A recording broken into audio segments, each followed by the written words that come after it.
പരിശുദ്ധ ഖുർആൻ പറയുന്നുണ്ട്, വമൻ യത്തഖില്ലാഹ യജ്അൽ ലഹു മഖ്റജാ വയർസുഖുഹു മിൻ ഹൈസു ലാ യഹ്തസിബ്.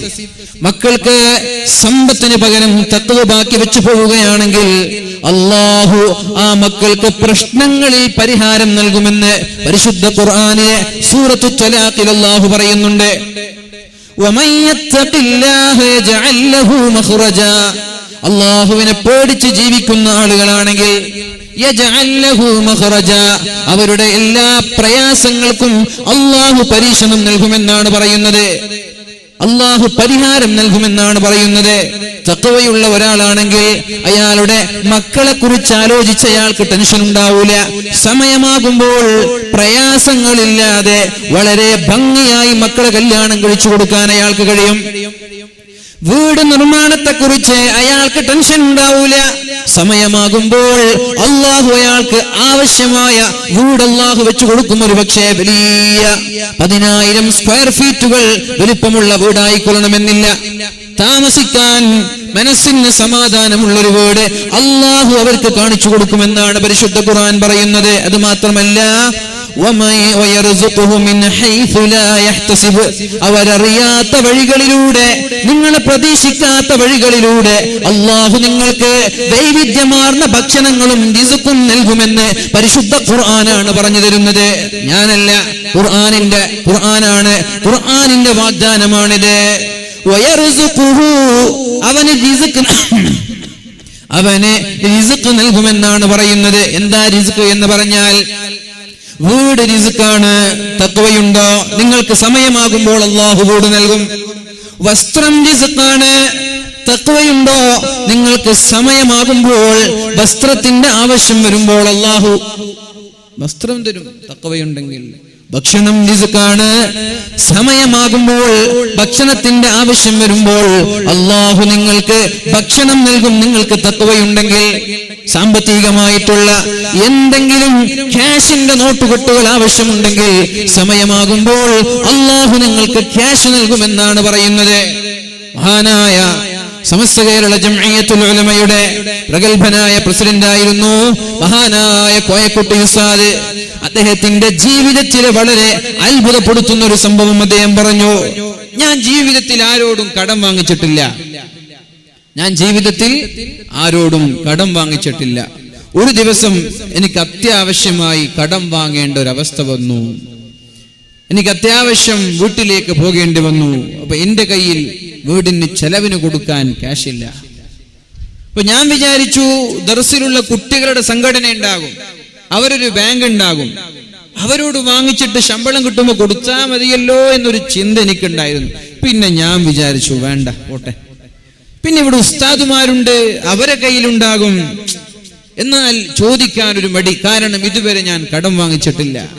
അദ്ദേഹം പറയാണ്, അങ്ങനെ ഇരിക്കുമ്പോഴാണ് തന്റെ പഴയ ശിഷ്യന്മാരിൽ ഒരാൾ അല്പം ചില മുതഅല്ലിമീങ്ങളുമായി എന്നെ കാണാൻ വേണ്ടി എന്റെ റൂമിലേക്ക് കടന്നു വന്നത്. ഉസ്താദും കുറച്ച് ശിഷ്യന്മാരും.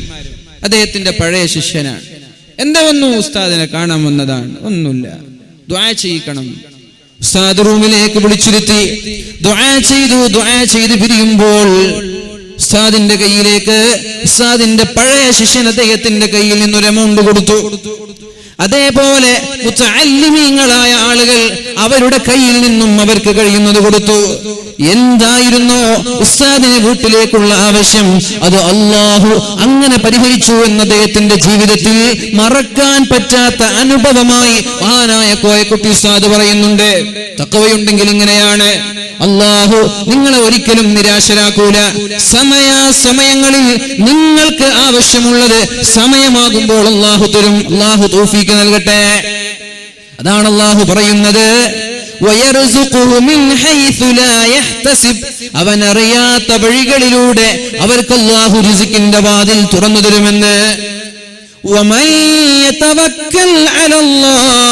ഇനി നിങ്ങൾ പൂർണ്ണമായി അല്ലാഹുവിലേക്ക് പരമേൽപ്പിക്കാൻ തയ്യാറായാൽ, പൂർണ്ണമായി അല്ലാഹുവിലേക്ക് ബരമേൽപ്പിക്കാൻ തയ്യാറായാൽ ഫഹുവ ഹസ്ബു, നിങ്ങളുടെ എല്ലാ കാര്യങ്ങളിലും അല്ലാഹു നിങ്ങളുടെ കൂടെ ഉണ്ടാകുമെന്നാണ് പരിശുദ്ധ ഖുർആൻ നമ്മോട് പഠിപ്പിക്കുന്നത്.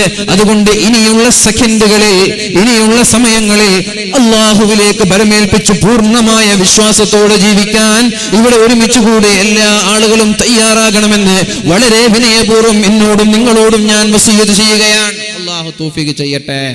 അല്ലാഹുവിനെ തവക്കുലാക്കി ജീവിക്കുന്ന ആളുകൾക്ക് ജീവിതത്തിൽ ടെൻഷൻ എന്ന ഒരു വസ്തു ഉണ്ടാവൂല, ജീവിതത്തിൽ നിരാശ, ദുഃഖം ഉണ്ടാവൂല. എന്തുണ്ടായാലും പടച്ചോന്റെ കഥ അല്ലേ, സന്തോഷം ഉണ്ടായാൽ അൽഹംദുലില്ലാഹ്, ദുഃഖം ഉണ്ടായാലും പടച്ചോന്റെ കഥ അല്ലേ. ഇത് ഞാൻ ദുഃഖിച്ചിട്ട് എന്താ കാര്യം?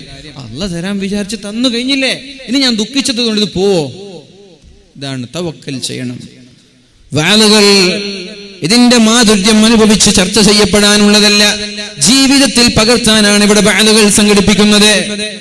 10 ദിവസം, 5 ദിവസം, 6 ദിവസമൊക്കെ വാള് കേട്ടിട്ട് ഒരു മാറ്റം പോലും നമ്മുടെ ജീവിതത്തിൽ ഇല്ലെങ്കിൽ എവിടെയോ നമ്മുടെ ഈമാനിന് കുഴപ്പമുണ്ട് എന്നുറപ്പ് തന്നെയാണ്. എല്ലാ വാളിനും വന്നിട്ട് ഇരുന്നിട്ടുണ്ട്. കണ്ണൂർ ഉറൂസ് കഴിഞ്ഞു. അല്ലാഹു മഹാനുഭാവന്റെ ഹളറത്തിലേക്ക് നമ്മൾ ഓതിയതും നമ്മൾ ചൊല്ലിയതും നമ്മുടെ സദസ്സിന്റെയും പുണ്യം ലക്ഷോപലക്ഷം ഇരട്ടിയായി അല്ലാഹു എത്തിച്ചു കൊടുക്കട്ടെ. അവരുടെയൊക്കെ തണലിൽ നാളെ മഹ്ശറ ലോകത്ത്, സ്വർഗീയ ലോകത്ത് ഒരുമിച്ച് കൂടാൻ അല്ലാഹു നമ്മെ അനുഗ്രഹിക്കട്ടെ. പറഞ്ഞു വരുന്നത്, ഇവിടെ വഅദിന് സ്ഥിരമായി വന്നിട്ടൊരു വഅദിൽ നിന്നൊരു മാറ്റം പോലും നമ്മൾക്കില്ലെങ്കിൽ എന്തോ ഒരു ഈമാനിന്റെ പ്രശ്നം നമ്മൾക്കുണ്ട് എന്നാണ് അതിന്റെ അർത്ഥം. ഇന്നമൽ മുഅ്മിനൂന അല്ലദീന ഇദാ ദുകിറല്ലാഹ്, അല്ലാഹുവിനെ കുറിച്ച് പറയപ്പെടുമ്പോൾ മുഅ്മിനീങ്ങളുടെ ഹൃദയം വിറക്കണം, പേടിക്കണം. എത്ര നമ്മൾ അല്ലാഹുവിനെ ചർച്ച ചെയ്യുന്നുണ്ട്, ആരുടെയെങ്കിലും ഹൃദയങ്ങൾക്കൊരു വിറയൽ വരാറുണ്ടോ? വഅദ് പറയുന്ന ആളുടെ അല്ലെങ്കിൽ അത് കേൾക്കുന്ന ആളുടെ ഹൃദയങ്ങൾക്കൊരു വിറയൽ വരാറുണ്ടോ? കുഴപ്പമില്ല. ഇനി അടുത്തത്, وَإِذَا تُلِيَتْ عَلَيْهِمْ آيَاتُهُ زَادَتْهُمْ إِيمَانًا, അല്ലാഹുവിന്റെ പരിശുദ്ധമായ ഖുർആനിന്റെ ആയത്തുകൾ, അല്ലാഹുവിന്റെ ദൃഷ്ടാന്തങ്ങൾ ഓതി കേൾപ്പിക്കുമ്പോൾ ഈമാൻ നിങ്ങൾക്ക് വർദ്ധിക്കുന്നുണ്ടോ എന്ന് നോക്കണം. 6 ദിവസക്കണക്കിന് വഅദ് കേട്ടിട്ട് ഈമാൻ നിങ്ങൾക്ക് വർദ്ധിച്ചില്ലെങ്കിൽ ഈ വഅദ് പരാജയമാണ്. നിങ്ങൾക്ക് ഒരാൾക്കും ഇതിൽ നിന്നൊരു നന്മ പോലും കിട്ടിയിട്ടില്ലെങ്കിൽ 6 ദിവസത്തെ വഅദ് പരാജയമാണ്. എത്ര ആളുകൾ കൂടി എന്നതല്ല, എത്ര ആളുകൾ നന്നായി എന്നതാണ് ഒരു വഅദിന്റെ, ഒരു സദസ്സിന്റെ പ്രസക്തി എവിടെയാണ്? ഇനി എനിക്ക് മാറ്റില്ലേ, അതെന്റെ കുഴപ്പമാണ്, എന്റെ ഈമാനിന്റെ എന്തോ ഒരു പ്രശ്നം, ഒരു തകരാറുണ്ട് എന്നതിന്റെ ലക്ഷണമാണ്. അതുകൊണ്ട് എന്റെ ശബ്ദം ശ്രവിക്കുന്ന സഹോദരങ്ങളോട്, സഹോദരിമാരോട് പറയാനുള്ളത്, വഅദ് കേൾക്കേണ്ടത് നന്നാകണം എന്ന ലക്ഷ്യത്തോടെയാണ്. അല്ലാഹു നമ്മെ എല്ലാവരും ഉൾപ്പെടുത്തട്ടെ. മഹാനായ മൻസൂർ രാജാവിനോട് ആ പ്രഗൽഭനായ വ്യക്തി പറയുകയാണ്, മരണശയ്യയിൽ കിടന്നിട്ട് വഫാത്തിന്റെ സമയത്ത്, ലോകത്തോട് വിട പറയാനുള്ള സമയത്ത് മഹാനായ ഉമർ ഇബ്നു അബ്ദുൽ അസീസ് തങ്ങളോട് ചോദിച്ചു, നിങ്ങൾ എന്താണ് നിങ്ങളുടെ മക്കൾക്ക് വേണ്ടി ബാക്കി വെക്കുന്നത് എന്ന്. അദ്ദേഹം പറഞ്ഞു, തറക്തു ലഹും തഖ്വല്ലാഹ്, ഞാൻ എന്റെ മക്കൾക്ക് വേണ്ടി ബാക്കി വെക്കുന്നത് തഖ്വയാണ്. ഇതിനാണ് ഉപ്പ, ഇതിനാണ് ഉമ്മ. കുപ്പായം വാങ്ങിച്ചു കൊടുക്കാൻ ഉപ്പയുടെ ആവശ്യമില്ല, വസ്ത്രം വാങ്ങിച്ചു കൊടുക്കാൻ ഉമ്മയുടെ ആവശ്യമില്ല, ഭക്ഷണം വാങ്ങിച്ചു കൊടുക്കാൻ ഉമ്മയുടെ ആവശ്യമില്ല. അനാഥരായ ആളുകൾ ഇവിടെ ഭക്ഷണം കഴിക്കുന്നില്ലേ? അനാഥരായ ആളുകൾ ഇവിടെ വസ്ത്രം ധരിക്കുന്നില്ലേ? അനാഥരായ ആളുകൾക്ക് ഇവിടെ വീട് ലഭിക്കാറില്ലേ? വീട് ലഭിക്കാൻ ഉപ്പയെ വേണ്ട, വസ്ത്രം ലഭിക്കാൻ ഉപ്പയെ വേണ്ട, ഭക്ഷണം ലഭിക്കാൻ ഉപ്പയെ വേണ്ട. പിന്നെ എന്തിനാണ് ഉപ്പ? ഉപ്പ തഖ്വ നൽകാനാണ്, മക്കൾക്ക് ദീൻ പഠിപ്പിക്കാനാണ്. ഇതിന് കഴിയുമെങ്കിൽ കല്യാണം കഴിച്ചാൽ മതി. നിങ്ങൾ മരിച്ചുപോയാൽ നിങ്ങളുടെ ഒരു മക്കളും ഇവിടെ പട്ടിണി കിടക്കൂല. നിങ്ങൾ അങ്ങനെ വിചാരിക്കേ വേണ്ട. നിങ്ങൾ ഇവിടെ നിന്ന് മരിച്ചുപോയാൽ നിങ്ങളുടെ ഒരു മക്കളും വസ്ത്രം ലഭിക്കാതെ നഗ്നരായി നടക്കേണ്ട ഒരവസ്ഥ ഒരു മക്കൾക്കും ദുനിയാവിലുണ്ടാവൂല. അപ്പൊ കുപ്പായം വാങ്ങിച്ചു കൊടുക്കലല്ല ഉപ്പയുടെ പണി, വസ്ത്രം വാങ്ങിച്ചു കൊടുക്കലല്ല, ഭക്ഷണം വാങ്ങിച്ചു കൊടുക്കലല്ല ഉപ്പയുടെ പണി. ഉപ്പയുടെ പണി മക്കളെ തഖ്വയിൽ അധിഷ്ഠിതമായ ജീവിതം നയിപ്പിക്കലാണ്, തഖ്വയിലൂടെ കൊണ്ടുപോകലാണ്. അല്ലാഹു നമ്മുടെ മക്കളെ തഖ്വയിലൂടെ ജീവിക്കാൻ തൗഫീഖ് നൽകട്ടെ. നേരത്തെ തങ്ങൾ ഉസ്താദ് സൂചിപ്പിച്ചതുപോലെ വെറും ഉപദേശം മാത്രം പോരാ, അല്ലാഹുവിനോട് ദുആ ചെയ്യണം. റബ്ബനാ ഹബ് ലനാ മിൻ അസ്വാജിനാ വദുർരിയാതിനാ ഖുർറത അയുനിൻ വജഅൽനാ ലിൽമുത്തഖീന ഇമാമാ. അല്ലാഹുവേ, എൻ്റെ മക്കളെ നീ തഖ്വയുള്ളവരിൽ ചേർക്കണേ അല്ലാഹ്. എന്നെ നീ തഖ്വയുള്ളവരിൽ ചേർക്കണേ അല്ലാഹ്. എൻ്റെ ഭാര്യയെ നീ തഖ്വയുള്ളവരിൽ ചേർക്കണേ എന്ന് അല്ലാഹുവിനോട് ദുആ ചെയ്യാൻ അല്ലാഹു നമ്മൾക്ക് പഠിപ്പിച്ചു തന്നിട്ടുണ്ട്. എപ്പോൾ മുതൽ? പ്രസവിച്ചത് മുതലല്ല, കല്യാണം തുടങ്ങുന്നതിന് മുമ്പേ. കല്യാണം കഴിഞ്ഞാൽ ഭാര്യയും ഭർത്താവും ഒന്നിച്ചിരുന്ന് അല്ലാഹുവിനോട് ദുആ ചെയ്യേണ്ടത് റബ്ബനാ ഹബ് ലനാ മിൻ ലദുൻക ദുർരിയതൻ ത്വയ്യിബ. അല്ലാഹുവേ, നല്ല മക്കളെ എനിക്ക് താ റബ്ബേ. പ്രാർത്ഥനയും ഇതിൽ അത്യാവശ്യമാണ്. അതുകൊണ്ട് നമ്മുടെ പരിശ്രമത്തോടുകൂടി അല്ലാഹുവിനോട് ദുആ ചെയ്യാം. എന്നിട്ട് മഹാനായ ഉമർ ഇബ്നു അബ്ദുൽ അസീസ് തങ്ങൾ പറയുന്നുണ്ട്, ഫഇൻ കാനൂ സാലിഹീൻ, എന്റെ മക്കൾ സ്വാലിഹീങ്ങളായ മക്കളാണെങ്കിൽ, ഞാനിതാ ലോകത്തോട് വിട പറയാൻ പോവുകയാണ്, എന്റെ മക്കൾ സ്വാലിഹീങ്ങളായ മക്കളാണെങ്കിൽ അല്ലാഹു പരിശുദ്ധ ഖുർആനിലൂടെ പറഞ്ഞത് ഫല്ലാഹു യതവല്ലസ് സ്വാലിഹീൻ, സ്വാലിഹീങ്ങളായ ആളുകളെ അല്ലാഹു ഏറ്റെടുക്കുമെന്ന് പരിശുദ്ധ ഖുർആനിൽ ആയത്തില്ലേ? ഖുർആനിന്റെ ആയത്താണ്. എന്ത്? ഫല്ലാഹു യതവല്ലസ് സ്വാലിഹീൻ, സ്വാലിഹീങ്ങളെ അല്ലാഹു ഏറ്റെടുക്കും. അപ്പോൾ മക്കള് സ്വാലിഹീങ്ങളാക്കിയാൽ അവർ ആരേറ്റെടുക്കും? ആരേറ്റെടുക്കും? അല്ലാഹു ഏറ്റെടുക്കും. പിന്നെ നമ്മൾ മരിച്ച എന്താ പ്രശ്നം? മക്കളെ സ്വാലിഹീങ്ങളാക്കി. നിങ്ങൾ 5 പൈസ ഇവിടെ വെച്ചിട്ടില്ല, സ്വന്തമായിട്ടൊരു വീട് പോലും നിങ്ങൾക്കില്ല, ഏതെങ്കിലും കോട്ടേഴ്സിൽ ജീവിച്ചിട്ട് നിങ്ങൾ മരിച്ചുപോയി, മക്കളൊക്കെ സ്വാലിഹീങ്ങളാണ്, അവരെ റബ്ബ് ഏറ്റെടുക്കും. അവരൊരിക്കലും പ്രയാസപ്പെടേണ്ടി വരില്ല. മഹാനായ ഉമർ തങ്ങൾ പറയുന്നത് ഇതാണ്, എന്റെ മക്കൾ സ്വാലിഹീങ്ങളാണെങ്കിൽ അവരെ അല്ലാഹു ഏറ്റെടുക്കുമെന്നല്ലേ പറഞ്ഞത്, പിന്നെ എന്തിനാണ് ഞാൻ അവർക്ക് ഇവിടെ സമ്പാദ്യങ്ങൾ ബാക്കി വെക്കുന്നത് എന്ന് മഹാനായ ഉമർ ഇബ്നു അബ്ദുൽ അസീസ് തങ്ങൾ. വഇൻ കാനൂ ഖൈറ ദാലിക്, ഇനി എന്റെ മക്കൾ സ്വാലിഹീങ്ങളല്ല, ചമ്മാടികളാണെങ്കിൽ, എന്റെ മക്കൾ ചമ്മാടികളാണെങ്കിൽ ഞാൻ അല്ലാഹുവാണേ സത്യം, ആ ചമ്മാടികളായ മക്കൾക്ക് വേണ്ടി ഒരു നാണയത്തുട്ടുപോലും ഞാൻ ബാക്കി വെക്കൂല എന്ന് മഹാനായ ഉമർ ഇബ്നു അബ്ദുൽ അസീസ് തങ്ങൾ. കാരണം ചമ്മാടികളായ മക്കൾക്ക് ഞാൻ വല്ലതും ഇവിടെ ബാക്കി വെച്ചു പോയാൽ എന്റെ ഖബറിൽ കിടക്കുമ്പോ ഞാൻ ഉണ്ടാക്കിയ സമ്പാദ്യം കൊണ്ടാണ് അവർ കള്ളു കുടിക്കുക, ഞാൻ ഉണ്ടാക്കിയ സമ്പാദ്യം കൊണ്ടാണ് അവർ കഞ്ചാവടിക്കുന്നത്, ഞാൻ ഉണ്ടാക്കിയ സമ്പാദ്യം കൊണ്ടാണ് അവർ സിനിമ കാണാൻ പോകുന്നത്. എങ്ങനെയാണ് ഞാൻ സ്വസ്ഥമായി ഖബറിൽ കിടന്നുറങ്ങുക? ചമ്മാടികളായ മക്കളാണെങ്കിൽ അവർക്ക് വേണ്ടി ഒരു നാണയത്തുട്ടുപോലും ഞാൻ ബാക്കി വെക്കൂല. ഞാൻ അവർക്ക് വേണ്ടി ബാക്കി വെച്ചത് തഖ്വ മാത്രമാണ് എന്ന് മഹാനായ ഉമർ ഇബ്നു അബ്ദുൽ അസീസ് തങ്ങൾ പഠിപ്പിക്കുമ്പോ എന്റെ പ്രിയപ്പെട്ട സഹോദരങ്ങളോട്, എന്റെ പ്രിയപ്പെട്ട സഹോദരിമാരോട് പറയാനുള്ളത്, വളരെ ഒരുപാട് പ്രയാസപ്പെട്ട് കഷ്ടപ്പെട്ട് നിങ്ങളുടെ ആരോഗ്യം നോക്കാതെ, നിങ്ങളുടെ ആസ്വാദനങ്ങൾ നോക്കാതെ, നിങ്ങളുടെ നല്ല സമയം വെറുതെ കളഞ്ഞിട്ട് നിങ്ങളുടെ മക്കൾക്ക് വേണ്ടി അധ്വാനിച്ചിട്ട് ആ മക്കൾ ചമ്മാടികളായി പോയാൽ ഈ സമ്പാദ്യത്തിന്റെ പേരിൽ, ഈ മക്കളുടെ പേരിൽ നാളെ ഖബറിൽ അല്ലാഹുവിന്റെ ചോദ്യങ്ങൾക്ക് മുമ്പിൽ സമാധാനം പറയാൻ കഴിയുകയില്ല. അതുകൊണ്ട് തഖ്വയാണ് ബാക്കി വെക്കേണ്ടത്, പൈസയല്ല.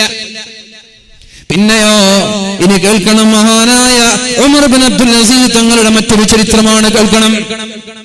അദ്ദേഹത്തിന്റെ മകൾ ഇങ്ങനെ കരയുന്നുണ്ട്. ഒരുപക്ഷെ നമ്മൾ കേട്ടതായിരിക്കും, ഞാൻ വിശദീകരിക്കുന്നില്ല.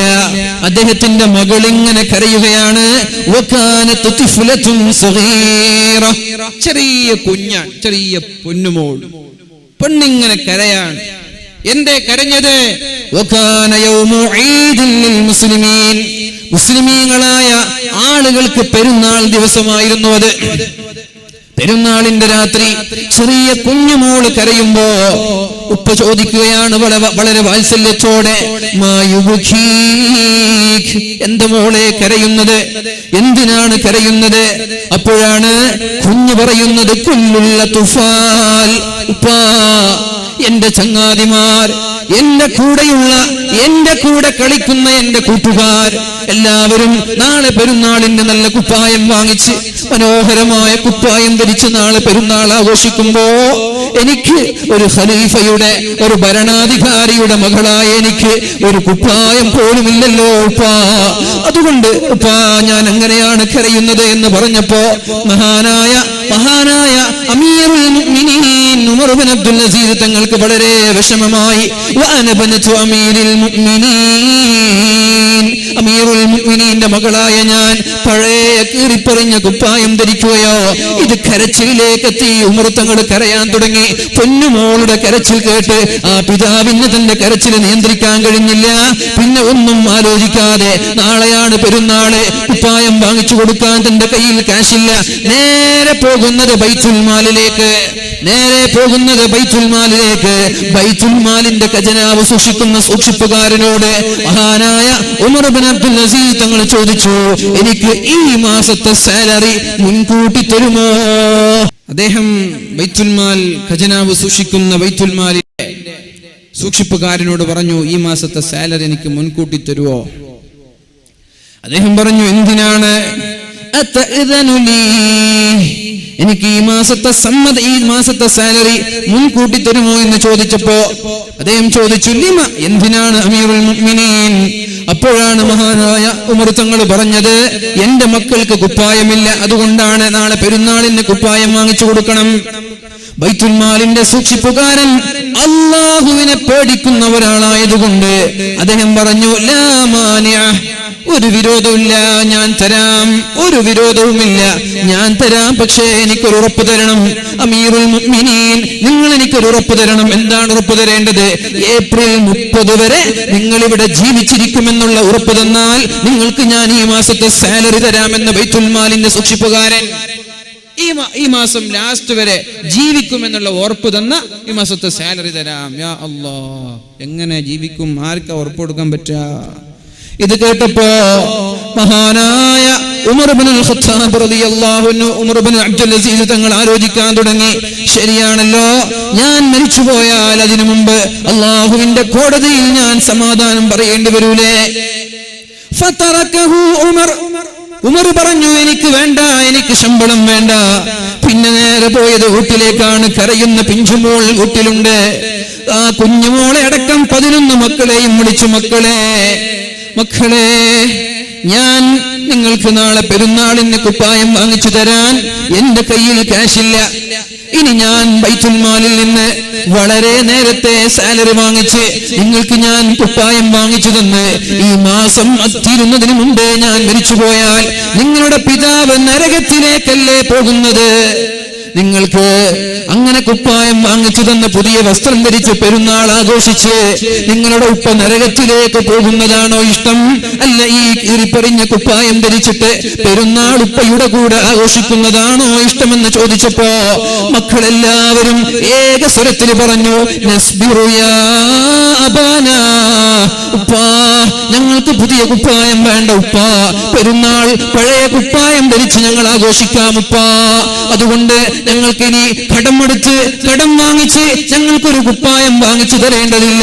ഞങ്ങൾക്ക് എല്ലാവർക്കും ഒന്നിച്ച് സ്വർഗത്തിലേക്ക് കടന്നു പോകുന്നത് കാണാനും ആസ്വദിക്കാനുമാണ് ഞങ്ങൾ ആഗ്രഹിക്കുന്നത് എന്ന് പറഞ്ഞപ്പോ മഹാനായ ഉമർ ഇബ്നു അബ്ദുൽ അസീസ് തങ്ങളുടെ കണ്ണിൽ നിന്ന് കണ്ണുനീർ തുള്ളികൾ ധാരധാരയായി ഒഴുകാൻ തുടങ്ങി. എന്തുകൊണ്ടാണ് മക്കൾ ഇങ്ങനെ പറഞ്ഞത്? ആ മക്കൾക്ക് ലഭിച്ചത് തഖ്വയാണ്. ആ മക്കൾക്ക് ലഭിച്ചത് സ്വാലിഹീങ്ങളായി വളർത്താനുള്ള സംവിധാനങ്ങളായിരുന്നു. അതുകൊണ്ടാണ് കീറിപ്പറിഞ്ഞ കുപ്പായമായാലും കുഴപ്പമില്ല ഉപ്പാ, ഞങ്ങൾക്ക് വേണ്ടത് സ്വർഗമാണ് എന്ന് പറഞ്ഞത്. നമ്മൾ പറഞ്ഞാൽ കേൾക്കൂല. അപ്പൊ മക്കൾ പറയും, നിങ്ങൾ അങ്ങനെ കഞ്ചൂസാക്കണ്ട. കാരണം നമ്മൾ ദീൻ പഠിപ്പിക്കാതെ കഞ്ചൂസാക്കാൻ. ദീൻ കൊടുക്കണം, ആദ്യം ദീന് കൊടുക്കണം. എന്നിട്ടാണ് ഈ കാര്യങ്ങൾ പറയുമ്പോ മക്കൾ ഉൾക്കൊള്ളാൻ ശ്രമിക്കുന്നത്. ഒരു സംഭവം കൂടി ഞാൻ ഇതിലേക്ക് കൂട്ടിച്ചേർക്കട്ടെ. മഹാനായ ഉമർ ഇബ്നു അബ്ദുൽ അസീസ് തങ്ങൾ വലിയ പ്രൗഢമായ രാജകീയ കുടുംബത്തിലാണ് അദ്ദേഹം ജനിച്ചത്. പ്രൗഢമായ കുടുംബത്തിലായിരുന്നു അദ്ദേഹം കല്യാണം കഴിച്ചത്. ഒരു രാജകുമാരിയെയാണ്, ഫാത്തിമ എന്ന് പറയുന്ന രാജകുമാരി. വലിയ ആർഭാടങ്ങളുമായി കല്യാണം കഴിച്ചിട്ട് ലക്ഷങ്ങളോളം വിലമതിക്കുന്ന വളരെ മനോഹരമായ ഒരു മാല തന്റെ ഭാര്യയുടെ കഴുത്തിലുണ്ടായിരുന്നു. അത് ആ ഫാത്തിമയുടെ പിതാവ് കൊടുത്തതാണ്, സമ്മാനമായി കൊടുത്തതായിരുന്നു. അധികാരം കയ്യിൽ കിട്ടിയ ഉടനെ നമ്മുടെ ഭരണാധികാരികളെ പോലെ പാവപ്പെട്ടവന്റെ പിച്ചച്ചട്ടിയിൽ കൈയിട്ട് വാരുന്നവരല്ല അധികാരികൾ, അല്ലേ? മുതലാളിമാർക്ക് വേണ്ടി, കോർപ്പറേറ്റുകൾക്ക് വേണ്ടി പാവപ്പെട്ടവന്റെ വീട് തകർത്തിട്ടല്ല റോഡ് വികസനം നമ്മൾ നടത്തേണ്ടത്.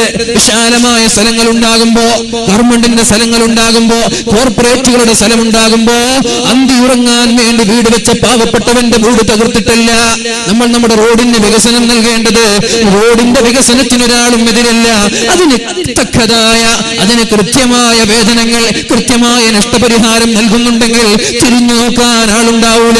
ഏതെങ്കിലും ഒരു കോട്ടേഴ്സിൽ കയറി വാടക കൊടുക്കാൻ പോലും കഴിയാതെ ആത്മഹത്യയുടെ വക്കിലെത്തിയാൽ പോലും ഒരു ഗവൺമെന്റും തിരിഞ്ഞു നോക്കാതെ എന്തിനാണ് പ്രവാസികളായി 60 വർഷക്കാലം ഗൾഫ് രാജ്യത്ത് ജീവിച്ചിട്ട് ഒരു നാട്ടിലേക്ക് വന്നൊരു ബിസിനസ് നടത്തുമ്പോ അതിന്റെ പേരിൽ ഏതോ ഒരു രാഷ്ട്രീയ പാർട്ടിയുടെ പതാകയൂന്നി അവിടെ ഞങ്ങൾ ഒരു ബിസിനസ്സും നടത്താൻ അനുവദിക്കൂല, ഒരു ബിസിനസ്സും ഒരു കച്ചവടവും നടത്താൻ അനുവദിക്കൂല എന്ന് പറഞ്ഞ് അദ്ദേഹത്തെ നിയമപരമായി ബ്ലോക്ക് ചെയ്യാൻ, നിയമപരമായി തടസ്സപ്പെടുത്താൻ ശ്രമിച്ചപ്പോ ഒന്നുമില്ലാതെ പാവപ്പെട്ട പ്രവാസി ഒരു തുണ്ട് കയറിൽ ആത്മഹത്യ ചെയ്തത് നമ്മളെ പത്രങ്ങളിലൂടെ വായിച്ചറിഞ്ഞതല്ലേ? ഞാൻ പറയുന്നത് വികസനത്തിനൊരാളും എതിരല്ല. വികസനത്തിനെതിരെ എന്തിനെ? ഞങ്ങളുടെ വീട് തകർത്തിട്ട് വികസനം എന്ന് ചോദിക്കുന്നവരെ തീവ്രവാദികളായി, വർഗീയവാദികളായി മുദ്രകുത്തുന്ന ആളുകളോടാണ് എനിക്ക് ചോദിക്കാനുള്ളത്. എന്റെ പുറത്ത് വിശാലമായ സ്ഥലം ഉണ്ടായിട്ട് അങ്ങനെ ഒരു സ്ഥലം നമ്മുടെ ഈ റോഡ് വികസനത്തിന് വേണ്ടി ഉപയോഗിക്കാതിരിക്കുന്നത് ഏത് മുതലാളിക്ക് വേണ്ടി, ഏത് മുതലാളിമാരെ തൃപ്തിപ്പെടുത്താനാണ്? പറഞ്ഞു വരുന്നത് ഇന്നത്തെ രാഷ്ട്രീയ നേതാക്കന്മാരെ എല്ലാവരുമല്ല, അല്പം ചില ആളുകൾ ആത്മാർത്ഥമായി പ്രവർത്തിക്കുന്നവരുണ്ട്. ബാക്കിയുള്ളവരൊക്കെ അധികാരം കയ്യിൽ കിട്ടുമ്പോഴേക്കും അഴിമതിയാണ്, അധികാരം കയ്യിൽ കിട്ടുമ്പോഴേക്കും കുംഭകോണമാണ്, അധികാരം കയ്യിൽ കിട്ടുമ്പോഴേക്കും പല സ്ഥലങ്ങളും കയ്യേറുകയാണ്. അത് സ്വത്തായാലും കായലായാലും ഭൂമിയായാലും എസ്റ്റേറ്റ് ആയാലും എന്തുമാവട്ടെ കയ്യേറുകയാണ്. എന്നാൽ യഥാർത്ഥ ഒരു ഭരണാധികാരിയായി മഹാനായ ഉമർ ഇബ്നു അബ്ദുൽ അസീസ് തങ്ങൾ അധികാരത്തിലേക്ക് വന്നപ്പോ ആദ്യം പോയത് ഭാര്യയുടെ അടുത്തേക്കാണ്. ഫാത്തിമ, നിന്റെ കഴുത്തിലുള്ള ലക്ഷങ്ങൾ വിലമതിക്കുന്ന ഈ മനോഹരമായ മാല അത് നിങ്ങൾക്ക് നിങ്ങളുടെ പിതാവ് സമ്മാനിച്ചതാണ്. നിങ്ങളുടെ പിതാവ് ഒരു രാജാവായിരുന്നു. നിങ്ങളുടെ പിതാവിന്റെ മുതലിൽ ഒരുപാട് പാവപ്പെട്ടവരുടെ സമ്പാദ്യങ്ങൾ ഉണ്ടാവാൻ സാധ്യതയുണ്ട്. അതുകൊണ്ട് എന്റെ ഭാര്യയ്ക്ക് ഈ മുതൽ ആവശ്യമില്ലല്ലോ, ഞാൻ കൊണ്ടുപോയി പാവപ്പെട്ടവന്റെ ബൈത്തുൽ മാലിൽ ഏൽപ്പിക്കട്ടെ എന്ന് ചോദിച്ചപ്പോ മഹദിയായ ഫാത്തിമ ബീവി റളിയല്ലാഹു അൻഹ പറഞ്ഞത്, എന്റെ പൊന്നാര ഭർത്താവേ, നിങ്ങൾക്കത് ഇഷ്ടമാണെങ്കിൽ നിങ്ങൾ അങ്ങനെ ചെയ്തോളൂ, എനിക്കതിൽ സംതൃപ്തിയാണ്. നമ്മുടെ പെണ്ണുങ്ങൾ സമ്മതിക്കോ? പിരിവിന് വരുമ്പോ നീ നിന്റെ സ്വർണത്തിന്റെ ഒരു വള നീ കൊടുക്കുന്ന് പറഞ്ഞാല് ഞാൻ കൊടുക്കും, അല്ലേ? ഞാൻ കൊടുക്കും, നിങ്ങൾ കൊടുത്തോളേ എന്നാ പറയാ.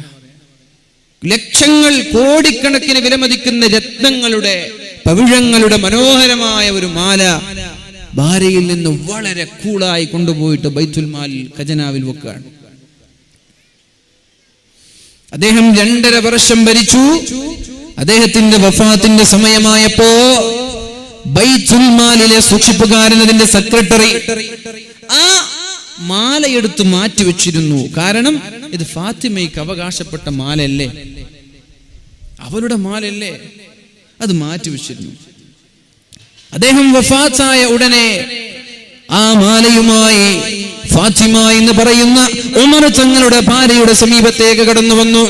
ഇതാ നിങ്ങളുടെ മാല, നിങ്ങളുടെ ഭർത്താവ് ബൈത്തുൽ മാലിലേക്ക് കൊണ്ടുവരുമ്പോ ഞാൻ അന്നേ വിചാരിച്ചതാണ് ഇത് നിങ്ങൾക്ക് അവകാശപ്പെട്ടതാണല്ലോ, അതുകൊണ്ട് നിങ്ങൾക്കിത് തിരികെ തരണമെന്ന് ഞാൻ വിചാരിച്ചതാണ്. നിങ്ങളുടെ ഭർത്താവ് മരിച്ചുപോയില്ലേ, അതുകൊണ്ട് ഈ മാല നിങ്ങൾ എടുത്തോളൂ എന്ന് സെക്രട്ടറി പറയുമ്പോ മഹദിയായ ഫാത്തിമ റളിയല്ലാഹു അൻഹ പറഞ്ഞത്, എന്റെ ഭർത്താവിന് വേണ്ടാത്ത മാല, എന്റെ ഭർത്താവ് എന്നിൽ നിന്ന് കൊണ്ടുപോയി ബൈത്തുൽ മാലിലേക്ക് ഏൽപ്പിച്ച മാല എനിക്ക് വേണ്ട. ഭർത്താവ് ജീവിച്ചിരിക്കുമ്പോൾ ഉപയോഗിക്കാത്ത മാല ഭർത്താവിന്റെ മരണശേഷവും എനിക്ക് വേണ്ട എന്ന് പറഞ്ഞ് കോടിക്കണക്കിന് രൂപ വിലമതിക്കുന്ന ആ മാലയെ ആ ഭാര്യ ബൈത്തുൽ മാലിലേക്ക് ഏൽപ്പിച്ചത് എന്തുകൊണ്ടാണ്? ഭാര്യയെ സ്വാലിഹത്താക്കി തഖ്വയുള്ളവളാക്കി മാറ്റാൻ ശ്രമിച്ചതുകൊണ്ട്. അവിടേക്കാണ് ഞാൻ നിങ്ങളെ കൊണ്ടുവരുന്നത്. ഈ ഒരു രീതിയിലേക്കാണ് നമ്മുടെ മക്കളെ, നമ്മുടെ ഭാര്യമാരെ നമ്മൾ കൊണ്ടുവരേണ്ടത്. അതിൻ്റെ ഇടയിൽ വളരെ പ്രധാനപ്പെട്ട ഒരു വിഷയം ഇതുമായി ബന്ധപ്പെട്ടത്, എങ്ങനെയായിരിക്കണം നമ്മുടെ ഒരു രാത്രി എന്ന് ഞാൻ നിങ്ങളോട് പറഞ്ഞു തരട്ടെ. ഒരു മുഅ്മിനിന്റെ രാത്രി എങ്ങനെയായിരിക്കണം, നമ്മുടെ ഒരു രാത്രി എങ്ങനെ ചെലവഴിക്കണം? നബി തങ്ങൾ ഒരു രാത്രിയെ എങ്ങനെയായിരുന്നു ചെലവഴിച്ചിരുന്നത്? പരിശുദ്ധ റസൂലുള്ളാഹി സ്വല്ലല്ലാഹു അലൈഹി വസല്ലമ തങ്ങളെ പിന്തുടരുന്നവരാണല്ലോ നമ്മൾ. കേൾക്കണം, ചെവി തുറന്ന് കേൾക്കണം എന്റെ പ്രിയപ്പെട്ട ചെറുപ്പക്കാർ. നിങ്ങൾക്ക് വിഷമം തോന്നിയാൽ എനിക്കത് പ്രശ്നമല്ല. ആളുകളെ തൃപ്തിപ്പെടുത്താൻ വേണ്ടിയല്ല ഞാൻ വഅദ് പറയുന്നത്. അല്ലാഹുവിന്റെ ദീൻ നമ്മളിത് വളരെ നെവർ മൈൻഡായി കാണുന്ന ഒരു സന്ദർഭത്തിലേക്ക് നമ്മുടെ കാസർഗോട്ടുകാർ മാറിയോ എന്ന് പലപ്പോഴും തോന്നാറുണ്ട്.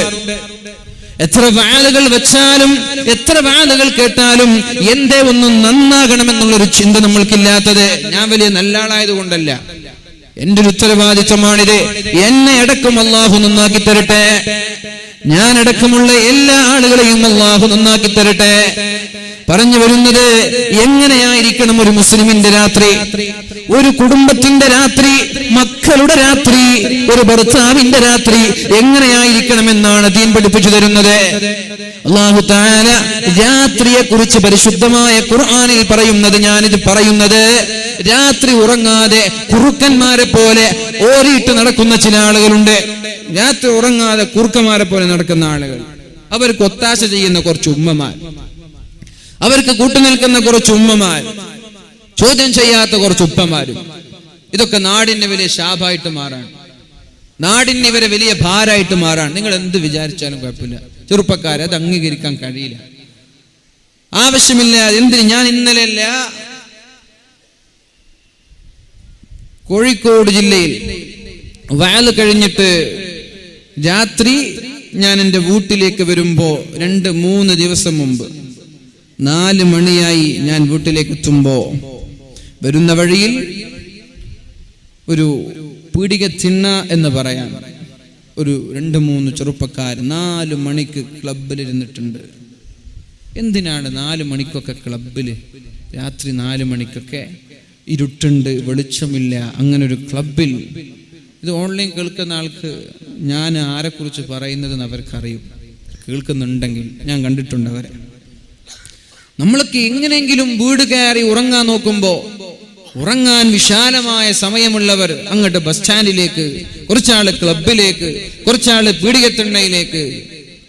ഇത് ദീൻ പഠിപ്പിച്ച രീതിയല്ല. ഇത് പരിശുദ്ധമായ ദീൻ കൽപ്പിച്ചതിന്റെ നേർ വിപരീതമാണെന്ന് മനസ്സിലാക്കണം. ഇനി കുറച്ചു സമയം വളരെ ഗൗരവത്തോടെ ശ്രദ്ധിക്കണം. എങ്ങനെയായിരിക്കണം നമ്മുടെ ഒരു രാത്രി? അല്ലാഹു രാത്രിയെ പറയുന്നത്, ഇന്ന ഫി ഇഖ്തിലാഫിൽ ലൈലി വന്നഹാർ വമാ ഖലഖല്ലാഹു ഫിസ് സമാവാതി വൽ അർദ് ലആയാതിൻ ലിഖൗമിൻ യത്തഖൂൻ. രാത്രിയെ അല്ലാഹു സൃഷ്ടിച്ചതിൽ, പകലിനെയും രാത്രിയെയും അല്ലാഹു മാറ്റിമറിക്കുന്നതിൽ, വമാ ഖലഖല്ലാഹു ഫിസ് സമാവാതി വൽ അർദ്, ആകാശങ്ങളെയും ഭൂമിയെയും അതിലുള്ളവയെയും അല്ലാഹു സൃഷ്ടിച്ചതിൽ തഖ്വയുള്ള ആളുകൾക്ക് പാഠമുണ്ട്. എന്താണ് പാഠം? രാത്രിയിൽ എന്ത് പാഠമാണുള്ളത്? പ്രഭാതങ്ങളിൽ എന്ത് പാഠമാണുള്ളത്? കേൾക്കണം. വളരെ മനോഹരമായി കിഴക്കേ ചക്രവാളങ്ങളിൽ നിന്ന് ഉദിച്ചു വരുന്ന സൂര്യൻ ഒന്നുമില്ലാതെ പടിഞ്ഞാറേ ചക്രവാളങ്ങളിൽ അസ്തമിക്കുന്നത് കാണുമ്പോ നമ്മളൊക്കെ വിചാരിക്കേണ്ടത്, നമ്മളും ഇതേപോലെ ജനിച്ചു വന്നിട്ട് ഒരു ദിവസം ഇതേപോലെ അസ്തമിക്കേണ്ടവരാണ്.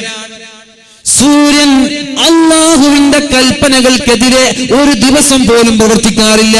എന്താണോ അല്ലാഹു പറഞ്ഞത് അതേ വഴിയിലൂടെ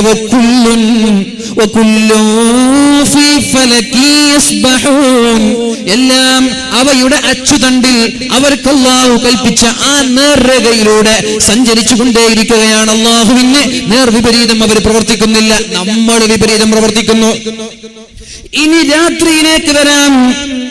പരിശുദ്ധമായ റജബ് മാസത്തിന്റെ 1-ാം രാത്രി ചന്ദ്രൻ ചെറിയ ഒരു ചന്ദ്രനാണ്, വലുപ്പമില്ല, അല്ലെ? ചെറിയൊരു ചന്ദ്രനാണ്. 2-ാമത്തെ രാത്രിയാകുമ്പോൾ അല്പം വലുതായി, പിന്നെയും വലുതായി. ഒരു 14 ദിവസമാകുമ്പോഴേക്കും ചന്ദ്രൻ പൂർണ്ണമായ രൂപത്തിലെത്തി. അത് കണ്ടിട്ടാണ് 14-ാം രാവിന്റെ പൂർണ്ണചന്ദ്രൻ, അല്ലെ? 14 രാവിന്റെ പൗർണമി പോലത്തൊക്കെ പാട്ട് പാടാറില്ലേ? കല്യാണം കഴിഞ്ഞ ഉടനെ പെണ്ണുങ്ങളെ മുഖം നോക്കിയിട്ട് കുറച്ച് കഴിഞ്ഞ കാലം കുറച്ച് കഴിഞ്ഞാൽ പറയും ബാവു, എന്ത് പറയും നിങ്ങൾ? ബാവു എന്ന് പറയും, കറുത്തബാവു. കറുത്തബാവുവിൻ്റെ മറ്റേ ചന്ദ്രനെ പോലെ ഉണ്ടെന്ന് പറയും. കല്യാണം കഴിഞ്ഞാൽ വലിയ സ്നേഹമായിരിക്കും. അപ്പോൾ അങ്ങനെ ഒരു സ്നേഹത്തിൻ്റെ ഭാഗമായിട്ട് ഒരാള് തഫ്സീറിൽ പറയുന്നൊരു വിഷയമാണ്, ഭാര്യയും കൂട്ടിയിട്ട് ഇങ്ങനെ പുറത്ത് ഇറങ്ങി വെറുതെ നിന്ന് കറങ്ങാൻ. അതൊക്കെ നല്ല കാര്യമാണ്. ഭാര്യയൊക്കെ കൂട്ടിയിട്ട് പുറത്തിറങ്ങി അങ്ങനെ രണ്ടുപേരും ഇങ്ങനെ സംസാരിച്ചിരിക്കുമ്പോൾ ഭർത്താവിന് ഭാര്യയോട് നല്ല സ്നേഹമാണ്. അപ്പൊ ചന്ദ്രനെ കണ്ടു. ചന്ദ്രനെ കണ്ട ഉടനെ ഭർത്താവ് പറഞ്ഞു, അല്ലാഹുവാണേ സത്യം, ആ ചന്ദ്രനെക്കാളും ഭംഗി നിനക്കുണ്ട്, അല്ലെങ്കിൽ നിന്റെ 3 തൊലാഖുമായി. മനസ്സിലായില്ല? ആ ചന്ദ്രനെക്കാളും ഭംഗി നിനക്കുണ്ട്, നിന്നെക്കാളും ഭംഗി ചന്ദ്രൻ ഉണ്ടെങ്കിൽ നിന്റെ 3 തൊലാഖുമായി. തൊലാഖ് ചെല്ലാനുള്ള പുതിയ ഐഡിയ ആണ്. ഞാൻ സ്നേഹത്തിൽ ചൊല്ലിപ്പോയതാ, തൊലാഖായി പോയോ എന്ന് കേട്ടാൽ മതി. ഭാര്യയ്ക്ക് തോന്നി, പഠിച്ചോനെ ചന്ദ്രൻ നല്ല സൗന്ദര്യമുള്ളതാണല്ലോ. എല്ലാവരും പാടൽ അങ്ങനല്ലേ, 14 രാവിന്റെ പൗർണമി പോലെ എന്നല്ലേ പാടല്. അപ്പൊ ചന്ദ്രന് സൗന്ദര്യം ഉണ്ടതുകൊണ്ടല്ലേ അങ്ങനെ പാടുന്നത്. എന്റെ തൊലാഖ് പോയോ പഠിച്ചോനെ? കണ്ട ആലിമ്യങ്ങളൊക്കെ കാണാൻ പോയി. ഉള്ള സംഭവമാണ്. കണ്ട ആലിമ്യങ്ങളൊക്കെ കാണാൻ പോയി. എല്ലാരും പറഞ്ഞു തൊലാഖായി, ഇനി നിങ്ങൾ രണ്ടുപേരും കാണാൻ പാടില്ല, മിണ്ടാൻ പാടില്ല. അവസാനം ഇമാം അഹ്മദ് ഇബ്നു ഹംബൽ തങ്ങളാണോ അബൂ ഹനീഫ ഇമാമാണോ എന്ന് ഓർക്കുന്നില്ല, ഇവരിൽ ഒരാളെ കാണാൻ പോയി. തൊലാഖായിട്ടില്ല. നിന്റെ ഭാര്യക്കാണ് ചന്ദ്രനെക്കാളും ഭംഗിയുള്ളത് എന്ന് മസല പറഞ്ഞു. നിന്റെ ഭാര്യക്കാണ് ചന്ദ്രനെക്കാളും ഭംഗി എന്ന് പറഞ്ഞു. മൗലാമാരങ്ങനെയാണ് അവസരത്തിനൊരു മസല പറയുമെന്ന് നിങ്ങൾ പറയുന്നത് അല്ലേ? നിങ്ങൾ അങ്ങനെ പറയും. മൗലാമാർക്ക് എന്തെങ്കിലും കിട്ടിയ അപ്പം അതിനനുസരിച്ച് മസല പറയുന്നു. പണ്ടൊരു കുറുക്കൻ ഓടിനാണ്. കുറുക്കനെ ആളുകളൊക്കെ പിടിച്ച് നന്നായിട്ടടിച്ചു. കുറുക്കന് കെണിയാനാണല്ലോ. കുറുക്കൻ ചത്തതുപോലെ കിടന്നു. അപ്പൊ ആളുകൾ വിചാരിച്ചു ഇത് ചത്തിട്ടുണ്ടാകും, എന്നാ പോവാ. കുറച്ചാൾ പറഞ്ഞു അതിനിടെങ്കിലും കൊണ്ടു കുഴിച്ചിട്ട് നമ്മൾക്ക് എന്ത് ചെയ്യാം, അത് വേണ്ടത് അവിടെ നിന്നോട്ട് അവിടെ ഇടെങ്കിലും കാട്ടിലെറിഞ്ഞാൽ മതി എന്ന് പറഞ്ഞു. കുറുക്കനെല്ലാം ആശ്വാസത്തിൽ ഇങ്ങനെ ഇരിക്കാൻ, എന്നെ എറിഞ്ഞാൽ ഓടാല്, ഇവർ പോയാൽ ഓടാന്ന് വിചാരിച്ചിട്ട്. അപ്പോഴാണ് ഒരു മൊയിലാരുമെല്ലാം വരുന്നത് കണ്ടത്. മൊയിലാരെ കാണണമെങ്കിൽ കുറുക്കൻ ഒരൊറ്റ ഓട്ടം, ഓട്ടം. കുറുക്കൻ പറഞ്ഞു, മൊയിലാര് വന്നാൽ ഇവിടെ ഒരു മസല പറയും. എന്തെന്നറിയോ? ചത്ത കുറുക്കന്റെ തോല് ഉപ്പിലിട്ടിട്ട് നമുക്ക് ശുദ്ധിയാക്കിയിട്ട് എടുക്കാൻ. മനസ്സിലായ? അപ്പൊ എന്താ ഇവര്, എന്നാ പിന്നെ അങ്ങനെ ഒരു ഓപ്ഷൻ ഉണ്ടോ? എന്നാ കുറുക്കൻ അറുത്തിട്ട് തോലെടുത്തിട്ട് ഉപ്പിലിടും. അപ്പൊ ഞാൻ എന്താവും, ചത്തുപോകും. അതുകൊണ്ട് മൊയിലാര് വന്നാൽ ശരിയാവില്ല എന്ന് പറഞ്ഞിട്ട് കുറുക്കൻ ഓടിയും. അപ്പൊ അതേപോലെ മൊയിലാമാര് അവസരത്തിനൊത്ത് മസല പറയുന്നു, നിങ്ങൾ പറയുന്നതാണ്. എനിക്കങ്ങനെ വിശ്വാസമൊന്നുമില്ല. നിങ്ങളതിനെ പഠിക്കാതെ മസല പറയാൻ നിൽക്കുകയും ചെയ്യരുത്. സോഷ്യൽ മീഡിയയിലൊക്കെ കയറിയിട്ട് ഫത്വ പറയാൻ നിങ്ങൾ നിൽക്കണ്ട. അത് പഠിച്ചാണ് പറഞ്ഞോളൂ ഇൻഷാ അല്ലാഹ്. മഹാനായ അബൂ ഹനീഫ ഇമാം പറഞ്ഞു തൊലാഖ് നടന്നിട്ടില്ല. കാരണം നിങ്ങളുടെ ഭാര്യയ്ക്ക് ചന്ദ്രനെക്കാളും സൗന്ദര്യമുണ്ട്. എന്താ തെളിവ്? വത്തീനി വസ്സൈതൂൻ വതൂരി സീനീന വഹാദൽ ബലദിൽ അമീൻ ലഖദ് ഖലഖ്നൽ ഇൻസാന ഫീ അഹ്സനി തഖ്വീം ലഖദ് ഖലഖ്നൽ ഇൻസാന ഫീ അഹ്സനി തഖ്വീം. മനുഷ്യനെ ഞാൻ സൃഷ്ടിച്ചത് ഏറ്റവും മനോഹരമായ രൂപത്തിലാണ്. അതാണ് ഇതിന്റെ അർത്ഥം. ലഖദ് ഖലഖ്നൽ ഇൻസാൻ, ഒരു മനുഷ്യനെ ഞാൻ സൃഷ്ടിച്ചത് ഫീ അഹ്സനി തഖ്വീം, ഏറ്റവും ഭംഗിയുള്ളതായിട്ടാണ് ഞാനൊരു മനുഷ്യനെ സൃഷ്ടിച്ചത് എന്ന ആയത്ത്. അപ്പൊ എങ്ങനെയാണ് ചന്ദ്രൻ മനുഷ്യനെക്കാളും ഭംഗിയുണ്ടാകുന്നത്? ആ ചന്ദ്രനെക്കാളും ഭംഗി നിങ്ങളുടെ ഭാര്യക്കാണ്. ത്വലാഖ് സംഭവിച്ചിട്ടില്ല എന്ന് മസല പറഞ്ഞു. നിങ്ങൾ എങ്ങനെയൊന്നും നിൽക്കണ്ട. അപ്പൊ ചന്ദ്രൻ 14 രാവിന്റെ ചന്ദ്രനായി തുടങ്ങിയത് ചെറിയൊരു കഷ്ണത്തിൽ നിന്ന് പിന്നെ വലുതായി 14 കഴിഞ്ഞാൽ പിന്നെ ചെറുതായി ഒരു 25 ആകുമ്പോഴേക്കും ചന്ദ്രനെ കാണാനില്ല. ഇതിൽ നമ്മൾക്ക് പാഠമില്ലേ മുഅ്മിനെ? ഉമ്മയുടെ വയറ്റിൽ നിന്ന് ചെറിയ ഒരു കുഞ്ഞായി ജനിച്ചു വീണ് വർഷം തോറും വലുതായി 40 വയസ്സുള്ള ഒരു പൂർണ്ണനായ ഒരു മനുഷ്യനായി കഴിഞ്ഞാൽ പിന്നെ നമ്മൾ താഴോട്ടാണ്, മുകളിലോട്ടില്ല. 40 വയസ്സാണ് ഒരാളുടെ പരിപൂർണതയുടെ ലക്ഷണം. 40 വയസ്സിലാണ് നബുവത്ത് നൽകിയത്. 40 വയസ്സ് കഴിഞ്ഞാൽ പിന്നെ നമ്മുടെ വളർച്ച താഴോട്ടാണ്, മുകളിലോട്ടില്ല. ഇതിൽ നിന്ന് പാഠമെന്ത്?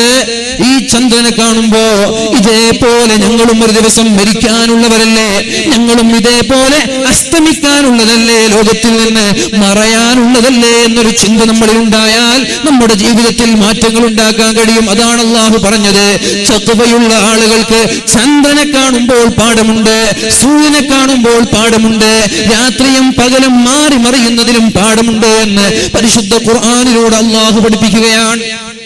ഇനി അല്ലാഹുവിന്റെ ഹബീബിന്റെ ഒരു രാത്രി എങ്ങനെയെന്ന് നമ്മൾക്ക് നോക്കാം. എന്റെ പ്രിയപ്പെട്ട എല്ലാ ചെറുപ്പക്കാരും ഇന്ന് മുതൽ പ്രാവർത്തികമാക്കണം. നിർത്തണം, വെറുതെ ഉറക്കൊഴിക്കുന്നത് നിർത്തണം, ക്ലബിലിരിക്കുന്നത് നിർത്തണം. എന്താണ് ദീൻ എന്ന് പഠിക്കണം. ഉമ്മമാരെ, ഉപ്പമാരെ, ഈ ഒരു രീതിയിലേക്ക്, ഈ ഒരു സിസ്റ്റത്തിലേക്ക് നമ്മുടെ മക്കളെ കൊണ്ടുവരാൻ നമ്മൾ ശ്രമിക്കണം.